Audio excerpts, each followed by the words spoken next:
যে উগ্রবাদ সমস্যা বিশ্বজনীন সমস্যা, কেবল মুসলমানদের মধ্যেও নয়, খ্রিস্টানদের মধ্যেও আছে, হিন্দুদের মধ্যেও আছে, বৌদ্ধদের মধ্যেও আছে, ইয়াহুদিদের মধ্যেও আছে উগ্রবাদ। আপনি দেখেন ফিলিস্তিনে যেভাবে মুসলমানদেরকে উচ্ছেদ করার জন্য ইয়াহুদিরা, বিশেষ করে ইসরায়েল যে কাণ্ড করেছে, সোভিয়েত রাশিয়া, সাবেক সোভিয়েত ইউনিয়ন সমাজতান্ত্রিক আদর্শে উদ্বুদ্ধ হয়ে তারা আফগানিস্তানে মুসলমানদেরকে তারা যেভাবে অত্যাচার করেছে, হামলা করেছে, তো সে সমস্ত প্রতিরোধ আন্দোলন থেকে পরবর্তীতে যখন মুসলমানরা রিটালিয়েট করেছে, প্রতিবাদ করেছে, তখন সেটাকে উগ্রবাদ বলে, জঙ্গি বলে সারা বিশ্বময় সাব্যস্ত করা হয়েছে। তো আমরা প্রথমে আজকের সেমিনারে এই জিনিসটা অপনোদন করার চেষ্টা করেছি যে না, উগ্রবাদ মূলত ইসলামের সমস্যা নয়।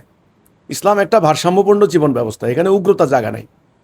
এখানে যেমন মানবতার কথা, ন্যায়ের কথা, ঐক্যের কথা, সাম্যের কথা, সংযমের কথা, দানের কথা বলা আছে, আত্মসমর্পণের কথা বলা আছে, ঠিক এখানে তেমনি যুদ্ধের নীতি আছে, রাষ্ট্র পরিচালনার নীতি আছে, বিচার ব্যবস্থা আছে। এটা একটা ভারসাম্যপূর্ণ জীবন ব্যবস্থা। তো আজকে আমরা এটাকেই আমরা মানে হাইলাইট করেছি যে উগ্রবাদ ইসলাম থেকে উদ্ভূত হয়নি, এটা সাম্রাজ্যবাদী অস্ত্র ব্যবসায়ী রাষ্ট্রগুলির একটা ষড়যন্ত্রমূলক নীল নকশার একটা অংশ।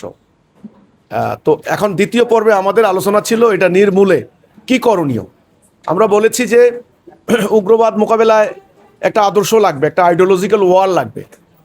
এটাকে বলা হয় কাউন্টার ন্যারেটিভ বা কাউন্টার ন্যারেশন, এটাকে বলা হয় পাল্টা আইডিওলজি। একটা ভুল আদর্শের বিপরীতে একটা সঠিক বাস্তবসম্মত যৌক্তিক দলিল ভিত্তিক যে আইডিওলজি, মানে একটা ভুল আদর্শের মোকাবেলায় সঠিক আদর্শ, এটা দিয়েই আমরা মোকাবেলা করতে চাই। হিজবুত তৌহিদ আন্দোলন মানে সেটা তুলে ধরছে আজকের এই সুপ্রিম কোর্টের এই আইনজীবীদের নিয়ে মতবিনিময় সভায়।